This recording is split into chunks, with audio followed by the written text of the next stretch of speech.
आने के बाद चुनले बहुत सोच में पड़ चुका था। जैंगी के साथ 2 एनकाउंटर्स में उसने जैंगी के वाइल्ड नेचर को देख लिया है। उसने चीफ को प्रॉमिस भी किया था कि वो टाउन को प्रोटेक्ट करेगा और अब उसे प्यार भी हो चुका है, तो वो अपनी खुशियों को बर्बाद होने नहीं देगा। वो ये भी जानता था कि गुस्से में जैंगी अटैक करने आ सकता है, तो वो हैंडल कैसे करेगा। जैंगी से डायरेक्ट फाइट में वो हार जाएगा, वो ये जानता था। चुनले फिर डिसाइड करता है कि वो उसके साथ कुछ मांडवली करेगा। ये आइडिया बहुत रिस्की था, लेकिन वो फिर भी सू फैमिली टाउन और लिली के लिए रिस्क लेने को तैयार था। फिर वो ऑनलाइन जैंगी के कांटेक्ट को ढूंढने लगता है और साथ ही वो लिली के बारे में भी सोचता है कि वो जरूर उसे पसंद करने लगी होगी, क्योंकि उसने उसके फादर को बचाया था। टीवी ड्रामा के जैसे उसे भी चुनले पर सीक्रेट क्रश हो गया होगा। वहीं जैंगी अपने ट्रैप्स को फिर से लगा रहा था और सोचता है कि सू फैमिली अब फिर से अटैक नहीं कर पाएगा, पर फिर भी वो तैयारी में था कि शायद फिर से अटैक हो सकता है। आम लोग उसके लिए कोई बड़ा खतरा नहीं थे, लेकिन म्यूटेंट से डील करने में स्ट्रगल करना पड़ सकता है। जैंगी चुनले के बारे में सोचता है कि उसका स्टाइल भी मेरी तरह है, दोनों अपने लाइफ के बारे में सोचते हैं, लेकिन वो मेरे खिलाफ है तो मुझे उसे मारना ही पड़ेगा। जैंगी देखता है कि जो हमेशा से मेरा ध्यान रख रही है, वहीं यांगमी अब उम्मीद खो चुकी थी कि अपोकलिप्स खत्म होगा।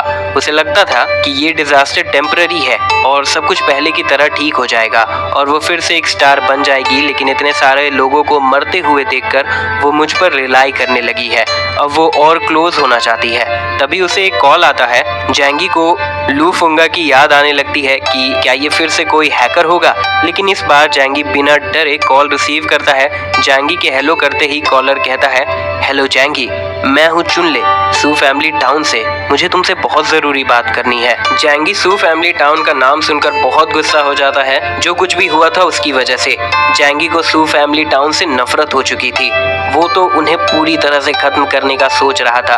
तभी चुनले कहता है, क्या हम दोनों मांडवली कर सकते हैं? इससे किसी का कोई भी नुकसान नहीं होगा और फायदा कैसे होगा ये सोच सकते हैं। जैंगी हंसते हुए कहता है, मैंने कभी तुम लोगों को भड़काया नहीं है, ये सब तुम लोगों ने शुरू किया था और अब तुम्हें समझ आ गया है कि तुम मुझे हरा नहीं सकते हो, तुम मुझसे दोस्ती करना चाहते हो। वहीं चुनले बहुत डरा हुआ था। जैंगी के साथ फाइट करने के बाद वो समझ गया था कि जैंगी बहुत पावरफुल और खतरनाक भी है। चुनले घबराते हुए कहता है, मैंने तुमसे माफी मांगने के लिए कॉल किया है, ये सारी हमारे टाउन की ही गलती है, प्लीज हमें माफ कर दो, हमने बहुत नुकसान झेल लिया है, तो तुम्हारी माफी हमें थोड़ा आराम देगी।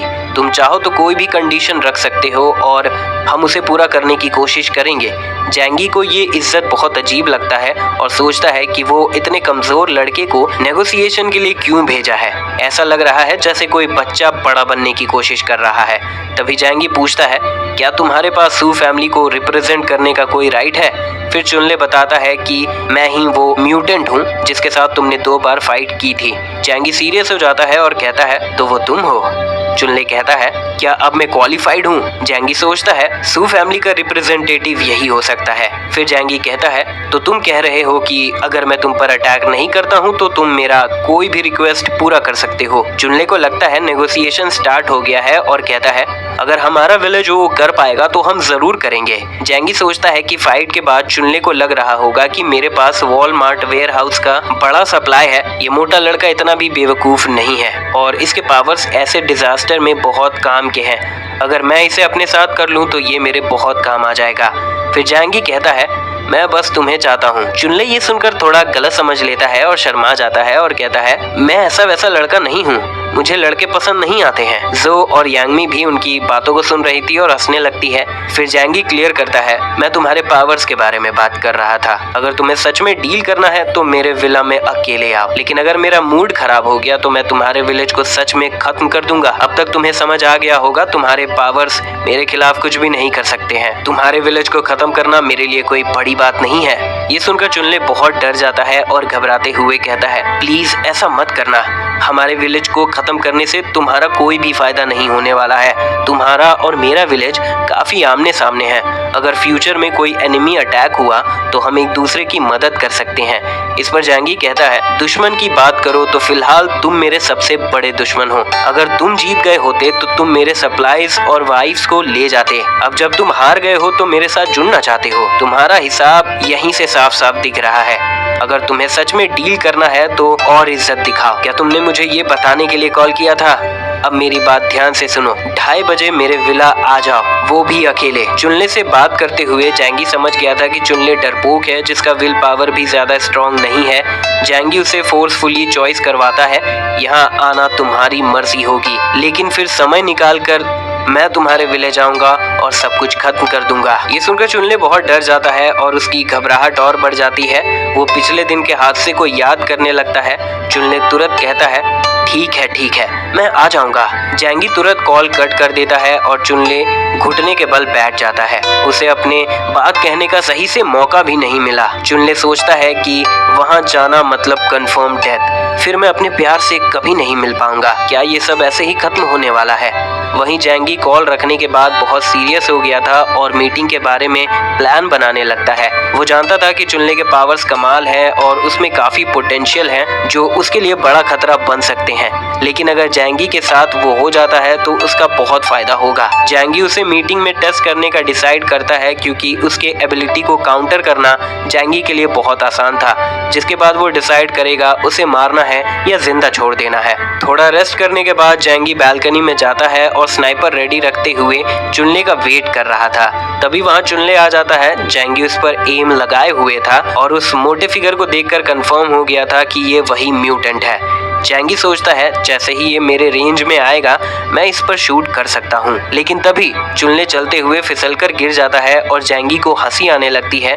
क्या ये वही पावरफुल म्यूटेंट है जिसके पास लिमिटलेस पोटेंशियल है? जैंगी फिर सीरियस होके उस पर नजर रखता है। चुनले फिर खड़ा हो जाता है और फिर गिर जाता है। जैंगी समझ जाता है कि वो बहुत डरा हुआ है। जैंगी रिलैक्स हो जाता है कि इससे मुझे कोई भी खतरा नहीं होने वाला है। चुनले जैंगी को कॉल करके कहता है, तुम्हारे घर के चारों तरफ ट्रैप्स हैं, मैं और आगे नहीं आ सकता हूँ। जैंगी कहता है, तुम्हें आने की जरूरत नहीं है। फिर जैंगी तुरंत उसके पास पहुँच जाता है। चुनले उसे देखकर कांपने लगता है और पूछता है, क्या तुम ही जैंगी हो? चुनले ने ऐसा खतरनाक म्यूटेंट को बहुत स्मार्ट होने का एक्सपेक्ट किया था। फिर चुनले कहता है, मैंने तुम्हारी बात मानी और यहाँ अकेले आया हूँ। अब तो तुम्हें मुझ पर भरोसा हो गया होगा। अब और फाइट नहीं करते हैं, ये बैटल शुरू से ही मीनिंगलेस था। ये सुनकर जैंगी हंसता है और कहता है, लड़ाई की शुरुआत तुमने ही की थी और अब तुम सब खत्म करना चाहते हो, ये कहकर कि ये मीनिंगलेस है। क्या तुम्हें सच में ऐसा लगता है? चुनले बहुत एम्बैरस हो जाता है और कहता है, हाँ ये मेरे विलेज की ही गलती है। तो बताओ अब तुम सेटल करने के लिए क्या कंडीशंस रखना चाहते हो? जैंगी कहता है, तुम क्या ऑफर कर सकते हो? चुनले कहता है, मैं सू फैमिली मेंबर्स के लाइफ ऑफर नहीं कर सकता हूँ, उसके अलावा तुम कुछ भी मांग सकते हो। जैंगी सोचता है, मेरे पास बहुत से सप्लाईज हैं, तो ऐसा कुछ मुझे इनसे नहीं चाहिए और इनके पास कुछ खास भी नहीं होगा ऑफर करने के लिए, लेकिन मुझे अब भी अपनी अथॉरिटी को प्रूव करना है।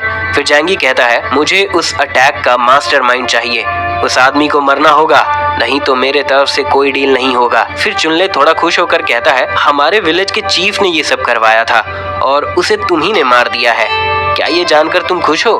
फिर जैंगी कहता है, मैं हैरान हूँ, मैंने कल 100 से भी ज्यादा लोगों को मारा होगा, क्या उनमें से कोई भी तुम्हारा कुछ भी नहीं लगता था? क्या तुम उनका बदला नहीं लेना चाहते हो? फिर चुनले उदास होकर बताता है, डिजास्टर शुरू होने के बाद मेरे पेरेंट्स मर गए थे। मेरे डैड की वीक हार्ट की वजह से पहले दिन ही उनकी मौत हो गई थी। स्नो की वजह से एम्बुलेंस भी नहीं आ पाई थी।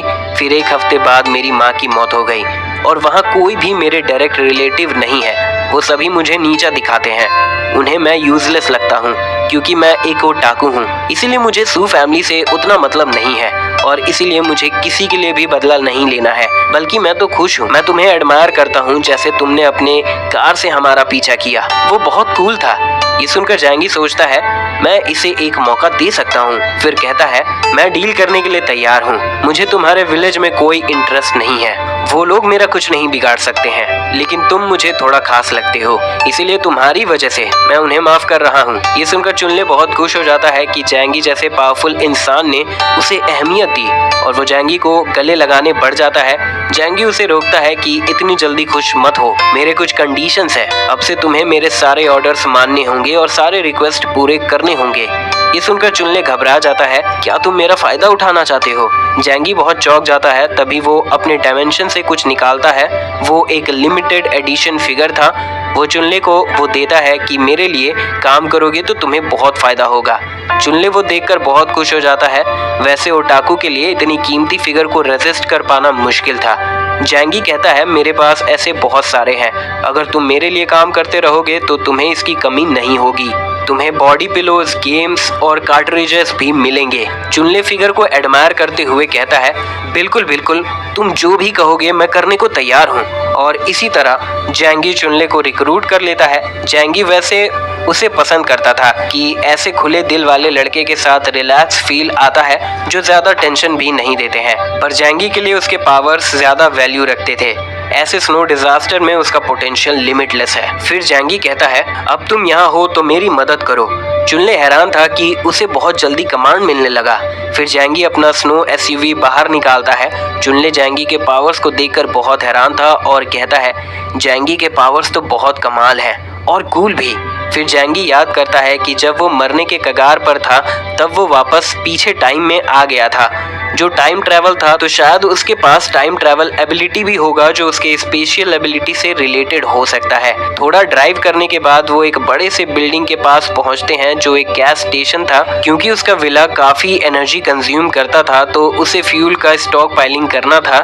जैंगी उसे स्नो हटाने के लिए कहता है। चुनले खुद को प्रूव करना चाह रहा था तो वो पूरे पावर के साथ स्नो हटाने लग जाता है। तभी वहाँ आइस टूटते हुए एक बड़ा सा आइस रॉक निकलता है। पहले चुनले आराम से ये कर रहा था लेकिन फिर वो स्ट्रगल करने लगता है। जैंगी ये नोटिस करता है। जैंगी खुश था, अब चुनले उसका सबऑर्डिनेट बन चुका है, लेकिन वो अब भी उसके एबिलिटी को समझकर कॉशियस रहना चाह रहा था। थोड़ी देर में गैस स्टेशन क्लियर हो जाता है। चुनले बहुत थक गया था और बैठ जाता है। जैंगी अंदर से बहुत खुश था और सोचता है चुनले के साथ फ्यूचर में मटेरियल गैदर करना बहुत आसान हो जाएगा। जैंगी उसे चॉकलेट खाने के लिए देता है। चुनले बहुत खुश हो जाता है और तुरंत चॉकलेट खा जाता है। फिर जैंगी नीचे गैस स्टेशन जाता है और सारा ऑयल अपने डिमेंशन में रखने का डिसाइड करता है। काम खत्म करने के बाद वो वापस आता है। चुनले फिर उसकी तारीफ करने लगता है बड़े भाई जैंगी, तुम सच में कमाल हो।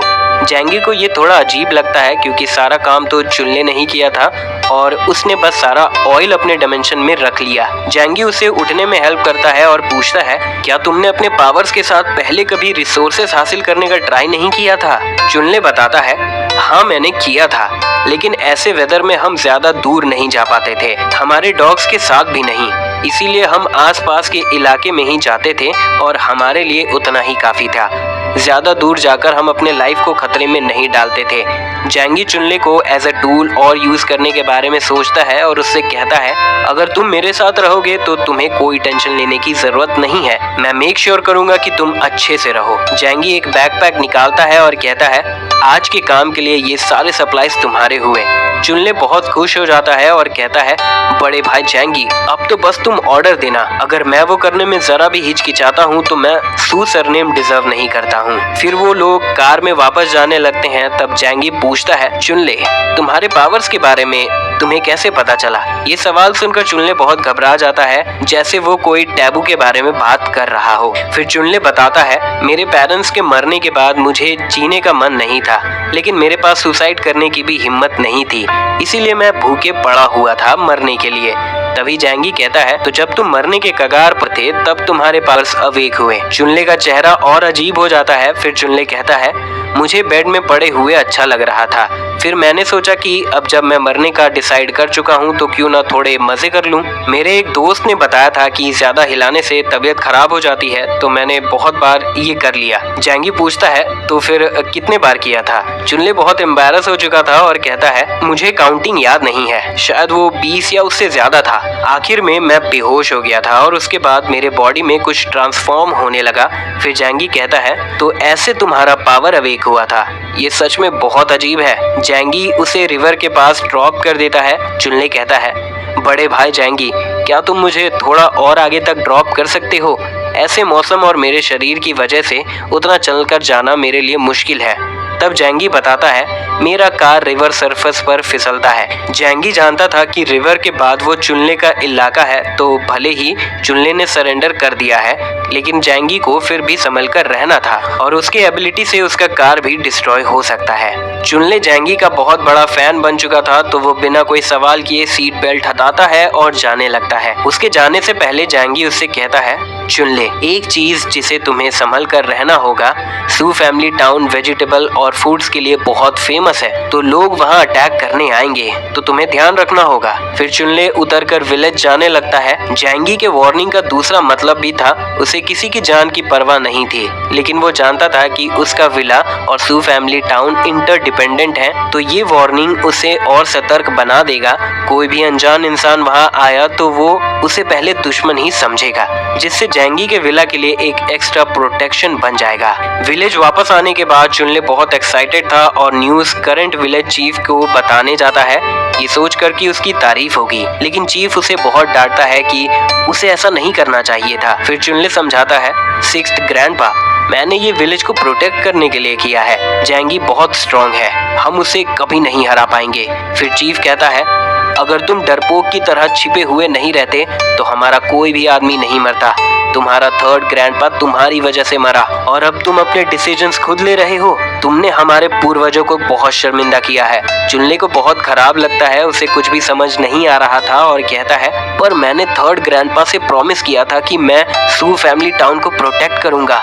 हम सच में जैंगी से नहीं लड़ सकते हैं, तो बचने का बस यही रास्ता था। चीफ बहुत गुस्सा हो जाता है और कहता है, तुम खुद को समझते क्या हो? इस क्लैन का लीडर तुम हो या मैं? अब से तुम सारे एक्शंस करने से पहले मुझे रिपोर्ट करोगे। तुम कोई भी डिसीजन नहीं ले सकते हो। चुनले बहुत उदास था क्योंकि वो खुद को इम्पोर्टेंट समझ रहा था, इसलिए उसने ऐसा किया, लेकिन अब उसे रियलाइज हो रहा है उसने शायद गलती कर दी। चीफ उसके पीठ पर हाथ रखकर कहता है, मैं जानता हूँ तुम्हारा कोई गलत इरादा नहीं था, लेकिन तुम अभी बहुत यंग हो। कभी कभी हमें काफी कुछ सोच समझ कर करना होता है। तुम्हारी वजह से सू क्लैन का नुकसान हुआ है। अगर मैं क्लैन वालों को नहीं समझाता तो वो तुम्हें कब का बाहर निकाल चुके होते। अब विलेज में रहकर पनिशमेंट तुम्हें लेना होगा और अब से तुम मेरे हर ऑर्डर को फॉलो करोगे। चुनले बहुत डर जाता है और कहता है, मैं समझ गया। फिर चीफ कहता है, ठीक है, फिर अब तुम जा सकते हो और याद रखना, तुम खुद से कुछ भी नहीं कर सकते हो। चुनले जाने लगता है। चीफ उसे देखकर सोचता है कि जवान लड़के बहुत घमंडी होते हैं, इसके पास तो पावर्स आ गए हैं, इसीलिए इसने सोच लिया कि ये अपने एल्डर्स की जगह डिसीजन ले सकता है। बेवकूफ। फिर वो फोन निकालता है और अपने एल्डर ग्रुप को मैसेज करता है और सारा क्रेडिट ले लेता है कि उसने जैंगी के साथ नेगोशिएशन कर लिया है। सभी बहुत डरे हुए थे कि जैंगी अटैक कर सकता था, लेकिन अब नहीं। वो सू डॉन टैन को प्रेज करने लगते हैं कि उन्हें पहले सिक्स्थ ग्रैंडपा को ही क्लैन लीडर बनाना चाहिए था और हमारे इतने लोग भी नहीं मरते, और अब से सिक्स्थ ग्रैंडपा सबको ऐसे ही सही रास्ता दिखाएं। चीफ बहुत सेटिस्फाइड था और सोचता है कि वो लड़का जो दिन भर घर में रहकर गेम खेलता रहता है, उसे लगता है वो मुझसे ज्यादा तेज है। वहीं जैंगी जो और यांगमी के साथ चुनले के साथ मीटिंग के बारे में बात करता है।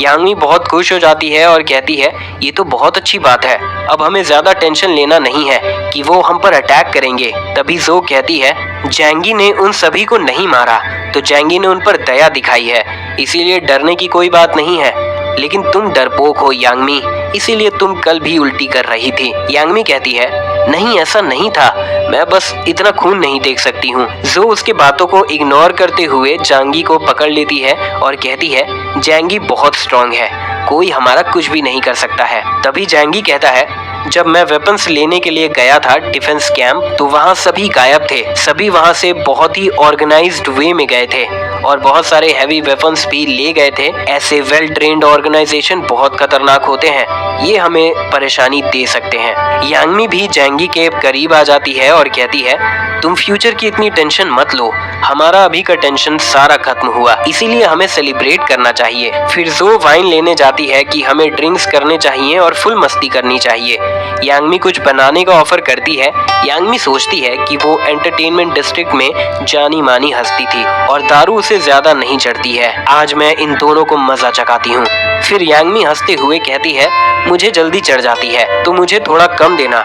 और फिर सभी एक्साइटेड हो जाते हैं और फिर थोड़ी ही देर में जो और यांगमी टल्ली होकर पड़े हुए रहते हैं। जैंगी स्माइल कर रहा था क्योंकि उसे अब भी बहुत होश था। वो रिवील करता है कि वेयर हाउस मैनेजर का काम करने से पहले वो दारू की दुकान में काम करता था। फिर वो उनके पास जाता है। जैंगी यानमी को बहुत ही हवस भरी नजरों से देखता है और फिर उसे किस करने लगता है। यानमी देखती है और कहती है, तुम ऐसा कैसे कर सकते हो, वो भी जू के सामने। पर जैंगी उसे इग्नोर करते हुए अपना काम कर रहा था। फिर कुछ दिनों बाद चुनले जैंगी को मैसेज करता है और मिशन पर ले जाने कहता है कि वो घर पर बहुत बोर हो रहा है और 5 मेंबर्स का एक टीम बनाने भी कहता है। सभी के लिए अलग अलग कलर्स होंगे, पावर रेंजर्स की तरह, टीम रेनबो। उसने सबका नाम भी सोच लिया था। जैंगी होगा किंग ऑफ नो कलर और चुनले किंग ऑफ ब्लू कलर। जैंगी को ये सब बहुत अजीब लगता है लेकिन वो थोड़ा एग्री करता है क्योंकि उसे चुनले से इंफॉर्मेशन निकालना था और अपना काम भी करवाना था। फिर जैंगी समझ जाता है कि इस मोटे के पास गर्लफ्रेंड नहीं है। जैंगी बहुत फ्रस्ट्रेटेड हो जाता है और कहता है, क्या तुम इतने बोर हो गए हो मोटे? पर चुनले को इसका बुरा नहीं लगता। उसे लगता है कि वो जैंगी के साथ अच्छा दोस्त बन रहा है और इमोजी भेजते हुए कहता है, तुम तो कमाल हो बड़े भाई, तुम्हें कैसे पता चला कि मैं बोर हो रहा हूँ? तुम सच में बहुत कूल हो। जैंगी सोचता है, ऐसे ओटाकू सोसाइटी से बहुत हटकर रहते हैं और अगर इनसे कोई थोड़ा सा भी फ्रेंडली हो जाए तो ये अपना सब कुछ देने को तैयार हो जाते हैं। जैंगी उसे ज्यादा डांट भी नहीं पाता तो वो बातों को घुमाते हुए रिप्लाई देने लगा, बस हम और ओ का। और ऐसे रिप्लाई से भी चुनले खुश हो जाता था। जब जैंगी बोर होता था तब वो कंप्यूटर रूम जाता था और सब कुछ चेक करता था, खास करके किसी अटैक के लिए। यानमी गार्डन का बहुत अच्छे से ध्यान रख रही थी जिससे जैंगी कॉन्फिडेंट था कि वो अच्छे से सर्वाइव कर जाएंगे। लेकिन जैंगी को अब भी साइबर सिक्योरिटी के बारे में टेंशन थी क्योंकि उस कंप्यूटर रूम से विला का सब कुछ कंट्रोल होता है और अगर इसे कुछ हो गया तो फिर वो विला कोई काम का नहीं रहेगा। जैंगी सोचता है, लू फुंगा ने उसका कांटेक्ट फाइंड किया, वो समझ आता है, लेकिन चुनले जैसे ओटाकू ने भी उसका कांटेक्ट निकाल लिया, जिसका मतलब सिक्योरिटी बहुत खराब है। अगर कोई एक्सपर्ट ऑर्गेनाइजेशन उसके विला को हैक कर लेता है तो विला पर अटैक करने की कोई जरूरत नहीं पड़ेगी। जैंगी इसके लिए काफी टेंशन में था। तो दोस्तों इसी के साथ ये पार्ट यहाँ पर खत्म होती है।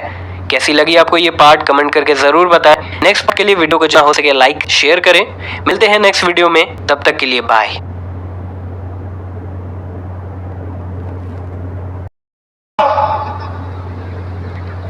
Bye bye, tata, goodbye, गया।